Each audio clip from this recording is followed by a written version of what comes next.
నానా మా నాన్న కళ్ళల్లో కారం కొట్టావేంటి? ఏంది గంగా నువ్వు చేసినది?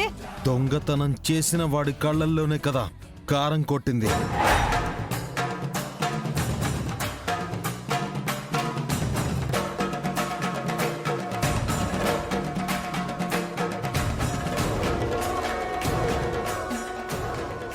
దొంగతనం చేసింది మీ చెల్లెలు కదా, మా నాన్న అంటావేంటి? ఆ విగ్రహం 12 ఏళ్ల కిందట మాయమైన స్వామివారి విగ్రహం.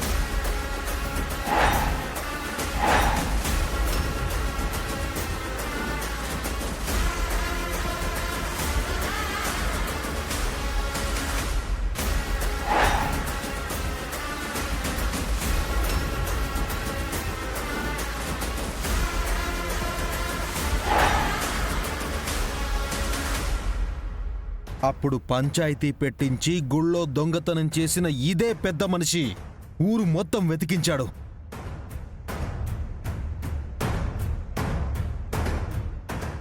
కాని ఇంటివైపు ఎవ్వరూ కన్నెత్తి చూడలేదు.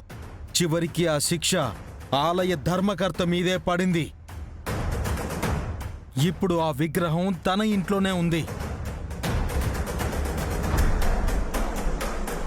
ఇంకా సీతారాముల గుళ్ళో మాయమైన విగ్రహాలు, సత్యనారాయణ స్వామి గుళ్ళో కనపడకుండా పోయిన విగ్రహం, ఇలా ఎన్నున్నాయో అన్నీ ఈయనే తీశాడనడానికి ఇదే నిదర్శనం. ఏ గంగా, నీ చెల్లికి శిక్ష పడతాదని నేరం నా మీద వేసినావా? ఆ విగ్రహాలు నేను తీయలేదు.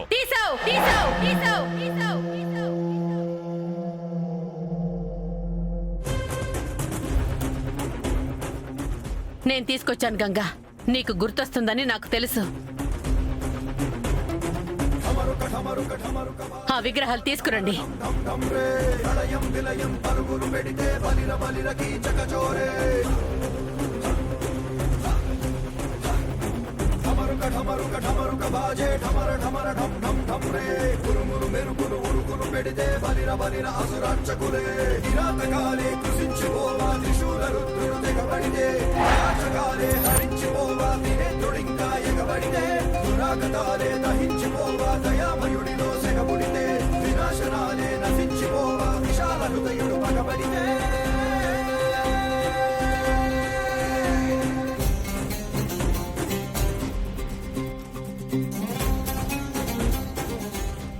ఏంటమ్మా ఇది?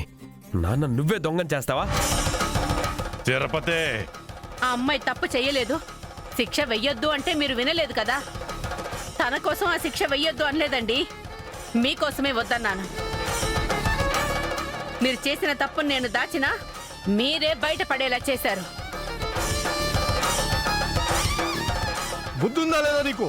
పెద్ద మనిషి అనుకుంటే ఇలా చేస్తావా? సర్పంచ్గా గంగ గెలవడమే మంచిదైంది. నీలాంటి వాడు ఊరి పెద్దగా ఉంటే ఈ ఊరినే అమ్మేసేవాడివి కదయ్యా. అసలు నువ్వేం పెద్ద మనిషివయ్యా? అప్పుడు భారతమ్మని మోసం చేశావని తెలిసింది. ఇప్పుడు దేవుని కూడా దోచుకున్న అడవి మనిషిలో ఉన్నావు.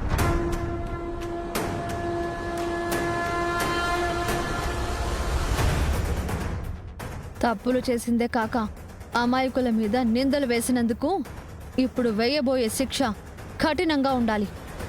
కూర్చోబెట్టండి, మోకాళ్ళ మీద కూర్చోబెట్టండి. వద్దు, నాకు శిక్ష వేయొద్దు. కూర్చోబెట్టండి.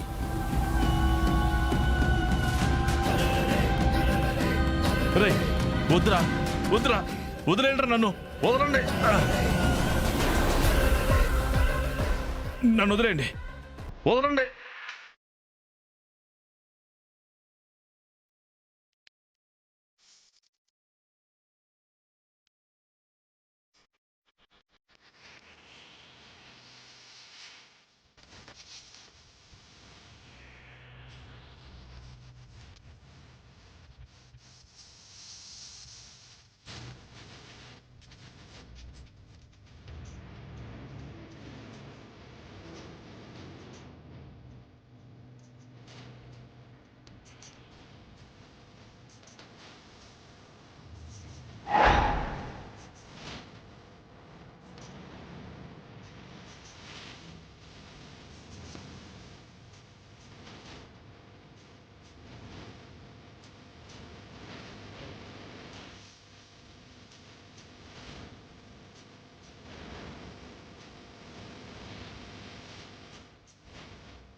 పిడికిలి బిగిస్తే ఆ వాతలు నీ చెయ్యి మీద కాదు చెంపల మీదుంటాయి. వామ్మో, ఏడు శిక్ష ఎంత కఠినంగా ఉంటదా? ఏయ్, మా నాన్న వదలండి. మా నాన్నకి వాతలు పెట్టారో ఒక్కొక్కరిని కాల్చి పారేస్తాను. సరే, మీ నాన్నను వదిలేస్తాం, కానీ ఆ శిక్ష నీకు పడుతుంది. అది నీకు అంగీకారమేనా?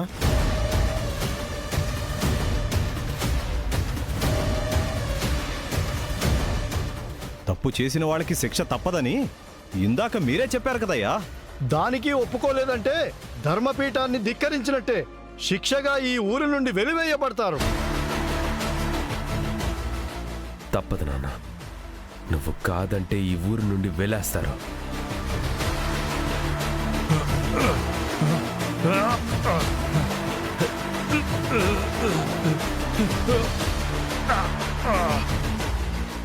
వాతలు పెట్టు బావా.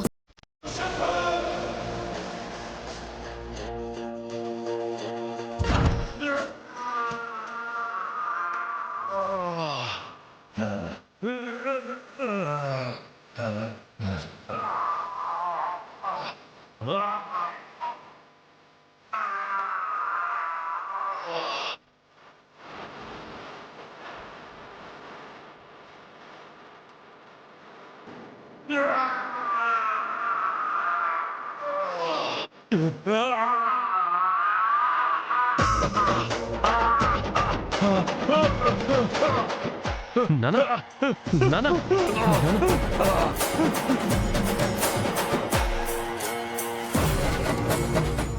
నువ్వు దొంగతనం చేయలేదు అమృత. దేవుడి విగ్రహాలు దోచుకున్న దొంగని నువ్వు పట్టించావు. స్వామివారి విగ్రహాలు ఏమయ్యాయా అని కంగారు పడ్డాం. గంగ చెల్లెలు చాలా మంచి పనే చేసింది. నా చెల్లెళ్ళు ప్రాణం పోయినా తప్పు చెయ్యరు. నిజమే గంగా, నీకులాగే మీ చెల్లెళ్ళు కూడా నిజాయితీ గల మనుషులు. విగ్రహాలు కొట్టేద్దామని ఈ ఊరొస్తే ఎలా జరిగిందేంది? ఇక అవకాశమే లేకుండా పోయిందిగా.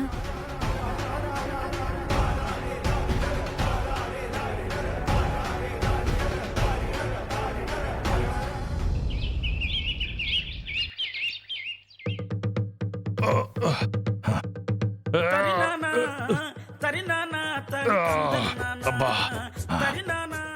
ఏ తిరుపతి, అబ్బా, కళ్ళు మండిపోతున్నాయి తిరుపతి. కాసేపు కళ్ళు మూసుకోండి, పోతాయి. ఏటి కళ్ళా? అయ్యో, నొప్పి మంట అలాంటివేమైనా ఉంటే పోతాయి అంటున్నాను. ఈ మంట దాటికి ప్రాణం పోయి కళ్ళు మూసేలా ఉన్నాను. ఈ నొప్పి ఎట్ట తగ్గుద్ది తిరుపతి? వదినా, వద్దన్న చావు కొని తెచ్చుకోవడం మా నాన్నకు అలవాటే కదా. తీరా ప్రాణం మీదకి వస్తే ఇలా పెడబొబ్బలు పెట్టడం మామూలే. మనమే ఎవరినైనా డాక్టర్ని పిలవాలి. ఆల్రెడీ ఫోన్ చేశాను వీర్రాజు, ఈ పాటికి రావాలి. ఇంకా రాలేదు కదమ్మా. ఏ రాజు, మళ్ళీ ఫోన్ చేయరా. అక్కర్లేదండి, నేను వచ్చేసాను.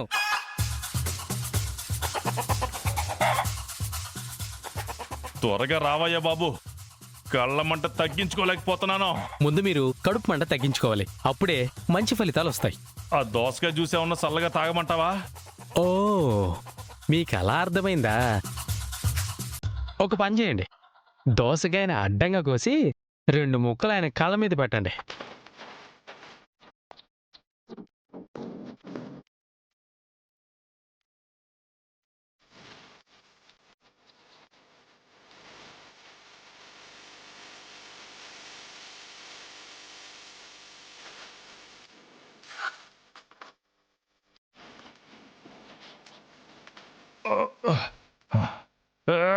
అబ్బా,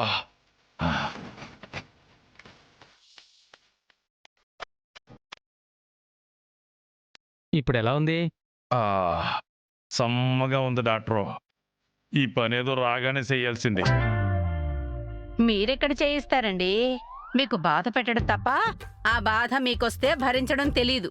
అవును తిరుపతి, నేను కష్టపెట్టడం తప్ప ఇట్లాంటి బాధలు పడలేదు. నాకే ఊరందరి ముందు కళ్ళలో కారం కొట్టాడు. నేను కళ్ళు తెరిశాక మొదటగా ఆ గంగగాడి సావే చూడాలా. మా అన్నయ్య జోలికి వెళ్తేనే కళ్ళు పోయాయి మావయ్య. మళ్ళీ మా అన్నయ్యతోనే పెట్టుకొని ప్రాణాలు పోగొట్టుకుంటావా?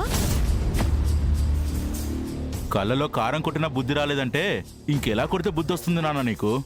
రే నన్నే కొడతానంటావురా? ఎక్కడున్నారో నువ్వు? వచ్చిన ముందు నిలబడు. నిలబడినా మీరు చూడలేరు గాని ముందు వైద్యం చేయించుకోండి. దొరికాను కదా అని అందరూ అంటున్నారు. ఎవరిని వదిలిపెట్టను తిరుపతి, అందరి పని చెప్తా. ఏమండి, కళ్ళు చల్లబడ్డాయి కదా, కాసేపు సైలెంట్గా ఉండండి, లేదంటే కళ్ళు పూర్తిగా కనపడకుండా పోతాయి.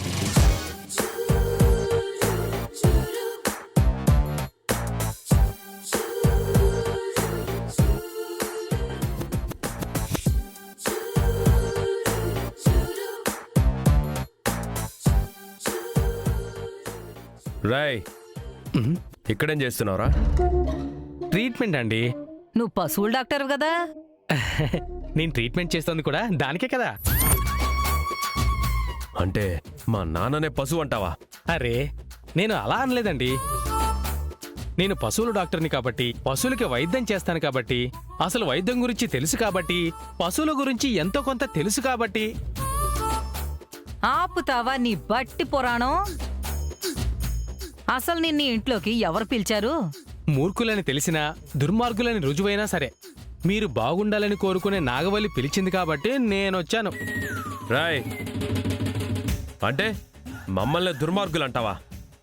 అసలు ఎందుకండి మీరు అంతలా ఊహించుకుంటున్నారు? మీరు అది కాదు కదా. అదంటే అంటే మీ పేరు పెట్టి పిలిస్తే ఫీల్ అవ్వాలి కానీ అలా పిలవకుండానే ఫీల్ అవుతున్నారని అడుగుతున్నారు. అంటే ఎంతమందికి కన్నీళ్లు పెట్టించినా ఈయన్ని మాత్రం కళ్ళల్లో పెట్టుకుని చూసుకున్నాడు కదా. ఏయ్, ఎవరి కళ్ళ గురించి మీరు మాట్లాడుతున్నారో? ఈ 2 రోజులు నేను కళ్ళు తెరిచే వరకు మాట్లాడకండి. మాట్లాడంలే మావయ్య, నువ్వు కీరా పెట్టుకొని పడుకో. చూసారా, వాళ్ళు చేసే పనులు గుర్తు చేస్తే వాళ్ళకి పిచ్చ కోపం వస్తుంది వీర్రాజు. తప్పులేదు. ఇదే అర్థం చేసుకోలేకపోతున్నారు. ఇక మేం చెప్పే మంచి మాటలు ఎలా అర్థమవుతాయి వీళ్ళకి? అల్లుడు, అందరూ మన మీద కట్టగట్టుకుని విరుసుకు పడతా ఉండారు. అనా, కళ్ళకు కీర పెట్టుకున్నందుకు నీకు సల్లగా ఉండదేమో, కానీ ఇక్కడ జరిగేది చూస్తా ఉంటే నీ కళ్ళ మంటేమో గాని నా కడుపు మంట ఎక్కువ అవుతా ఉండదు. మీరేం మాట్లాడుతున్నారో అర్థం కావట్లేదు చెల్లెమ్మ. ఇప్పుడు నీ కళ్ళు ఎలా ఉన్నాయి నాన్న? ఇప్పుడు దాకా మంటగా ఉన్నాయి అబ్బోడా. ఈ డాక్టర్ వచ్చి దోసకాయ ముక్కలు పెట్టాక కాస్త చల్లబడ్డాయి. వైద్యం చేసిన డాక్టర్ ఎవరో తెలిస్తే మళ్ళీ కళ్ళు ఎర్రబడతాయి అన్నాయ్. ఎందుకు? ఎందుకంటే నువ్వు కళ్ళు పోయేలా చేస్తావు కానీ వైద్యం ఎందుకు చేస్తావు?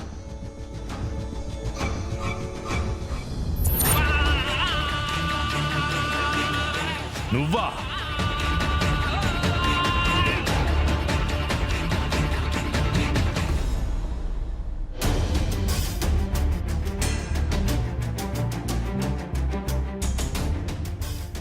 చాలా మంచి పని చేశావు అమృత. లేదంటే ఎప్పుడు 12 ఏళ్ల క్రితం కొట్టేసిన విగ్రహాలు ఇప్పుడు బయటపడ్డాయి. ఇన్నాళ్ళు ఆ విగ్రహాలు ఏమైపోయాయో తెలియక ముందు ఆ దొంగతనం అమ్మ మీద మోపారు. ఆ తరువాత ఎవరో పంతులు గారు దాచేశారని చెప్పారు. పోలీసులొచ్చినా దొంగని పట్టుకోలేకపోయారు. చివరికి నీ వల్ల ఈ ఊర్లో అసలు దొంగెవరో బయటపడింది. అవునమృత, నేను ఛేదించాల్సిన కేసులో ఇది కూడా ఉంది. ఆ ఫైల్ మీద నేను దుమ్ము దులపక ముందే దొంగని ఊరందరి ముందు నిలబెట్టావు. ఇందులో నేను చేసిందేముంది వదినా? అంతా ఆ భగవంతుడే అలా నడిపించాడు. లేదక్కా, ఆ భగవంతుడి విగ్రహాలే వాళ్ళు దోచుకున్నారు. కానీ ఆ విగ్రహాలు ఎలా కొట్టేశారో, ఎప్పుడు కొట్టేశారో అని నువ్వు భలే కనుక్కున్నావు.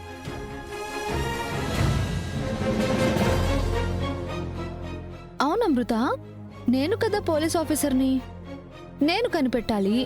నువ్వు ఉన్న ఫలంగా అక్కడికి వెళ్ళి అసలు దొంగని బయట పెట్టావు. పోలీసు పని చేయకపోయినా పర్లేదు, కానీ దొంగ మాత్రం దొరికిపోవాలి. అప్పుడే కదా ఎవరికి నష్టం జరగదు. ఎవరో ఎందుకమ్మా? మనమే చాలా నష్టపోయాం. పరువు నష్టం జరిగింది. ఎంతో మందికి మేలు చేసిన అమ్మని దొంగ అన్నారు. ఆపదలో ఆదుకునే అమ్మ మీదే అభియోగాలు మోపారు. చివరికి వాటన్నింటికీ అమ్మ దూరంగా ఉంది. ఎక్కడుందో ఎలా ఉందో కూడా తెలియట్లేదు. దొంగతనం ఆయన చేసి అమృతవల్లిని దోషిని చేయాలని చూశాడన్నయ్య. కానీ చేసిన పాపం ఊరికే పోదు కదా, అందుకే శిక్ష అనుభవించాడు. అందరూ అమృతక్క దొంగ అని చెప్తున్నారు. ఇంటికొచ్చి విగ్రహాలు కొట్టేసిందని చెప్తున్నారు. అంతవరకు అన్నయ్య మౌనంగా ఉన్నాడు. కానీ శిక్ష విధించే టైంలో కరెక్ట్గా అసలు దొంగెవరో కనుక్కొని కళ్ళల్లో కారం కొట్టేసి మంచి పని చేశాడు. తప్పు అతను చేసి నింద అమాయకుల మీద వెయ్యాలి అనుకున్న దుర్మార్గులకి గట్టిగానే శిక్ష పడింది. తనే దొంగ అని 12 ఏళ్ల క్రితం విగ్రహాలు దాచేశాను అని చెప్తాడేమో అని చూశాను. ఒప్పుకోవడం కాదు కదా. అమృత కళ్ళల్లో కారం కొట్టడానికి, తన చేతిని కాల్చడానికి వాడు కాలు దువ్వాడు. అందుకే ఆ శిక్షని ఎవరూ ఊహించలేనంతగా తన కళ్ళల్లోనే కారం కొట్టాను. అమృత మీద నింద వెయ్యాలి అనుకున్న మా పెదనాన్నకి తగిన శాస్తి జరిగిందిలే బావా. ఊరందరి ముందు తన అసలు రంగు బయటపడింది. అవునదినా, ఎప్పుడూ మన మీదే అభాండాలు వేసేవారు. ఈసారి మాత్రం వరదమావికే శిక్ష పడింది. నేను కూడా ఆఖరి నిమిషం వరకు చెప్పలేదు. అప్పుడు నువ్వు చెప్పలేదమ్మా, కానీ నువ్విప్పుడు నోరు విప్పాలి. అర్ధరాత్రి ఎందుకు బయటికి వెళ్ళావు? అది వరదరాజుల మావయ్య ఇంటికే ఎందుకు వెళ్ళావు?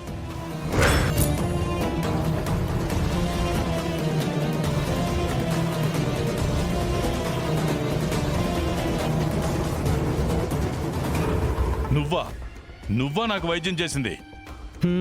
ఏదో మోసం చేసినట్టు అడుగుతున్నారేంటి? నువ్వు మా నాన్నకు వైద్యం చేస్తే మోసమే జరిగేది. మంచి చేయాలని వస్తే ముంచే వాళ్ళని చూసినట్టు చూస్తున్నారేంటండి? పచ్చకామెర్ల వాళ్ళకి లోకమంతా పచ్చగానే కనిపించినట్టు దేవాబావకి అందరూ దుర్మార్గుల్లాగానే కనిపిస్తారనుకుంటా. ఇలా వైద్యం చేయడానికి వచ్చే నిన్ను బాక్సింగ్కి తీసుకెళ్లారు.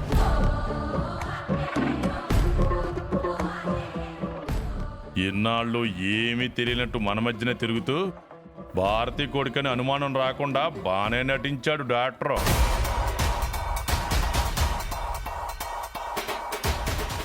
అవునన్నా, నేను చూసిన మొదట్నాడే అనుకున్నా వీడు డాక్టర్ కాదు మంచి యాక్టరు అని.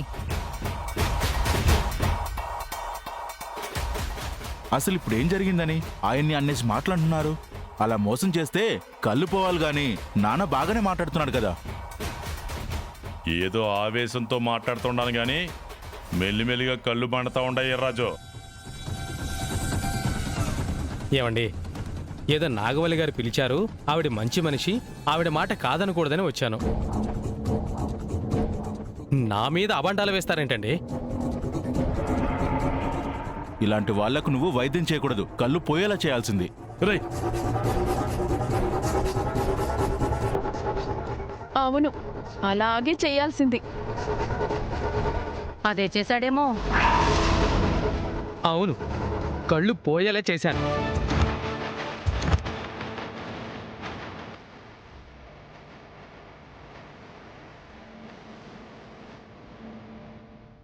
ఏంటి కాసేపట్లో నా కళ్ళు పోతాయా? ఇక నేను ఎవరిని చూడలేనా? శాశ్వతంగా. అయ్యో అయ్యో అయ్యో అయ్యో, మా అన్న గుడ్డోడిగా మిగిలిపోవాల్సిందేనా? ఇక మీద నుండి గుడి మెట్ల మీద అడుక్కు తినాల్సిందేనా? నువ్వు ఆపత్తా. మా నాన్నకంత కర్మేం పట్టలేదు. నీ పాప ఎత్త మాత్రం అదే కోరుకుంటున్నట్టుంది బావా. ఓరి పాపాలో, నీ కాలు పెడితే ఇలా జరిగింది. నీ కళ్ళు పడగానే నా కళ్ళు పోయాయా? అయ్యయ్యయ్యా, గంగ కంట్లో కారం కొడితే నన్ను అంటావేందన్నా? గంగాధరం గారు కారం కొట్టినా నేను వైద్యం చేశాను కదా. కళ్ళలో మంట పోవాలని అడిగాను, కళ్ళే పోయేలా చేసావా? అబ్బా, నానా కళ్ళు, నా కళ్ళు, ఏమైంది నాన్న? నా కళ్ళు మండుతున్నారా దేవా?